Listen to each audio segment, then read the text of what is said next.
স্বামীর সম্মান বোঝেন আপনি? স্বামী কে?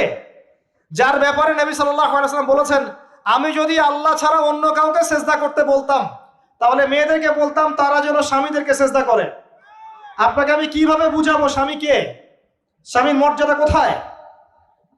এগুলো কি ইসলাম মেয়েদেরকে ডমিনেট করছে এগুলো দিয়ে?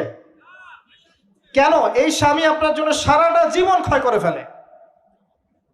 একটা চোর পর্যন্ত, একটা চোর, একটা করাপ্টেড মানুষ, দুর্নীতিগ্রস্ত মানুষ, সে চুরি করে দুর্নীতি করে এনে বাচ্চাকে খাওয়ায়। একটা ধর্ষক পর্যন্ত ওর মেয়েকে আদর করে। পুরুষ মানুষ কি জিনিস কেমন করে বুঝবেন? সারাটা জীবন ক্ষয় করে ফেলায়।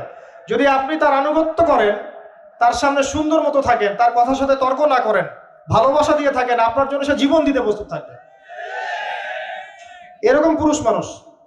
আপনাদেরকে কেউ চোখ তুলে তাকালে চোখ তুলে ফেলাবে।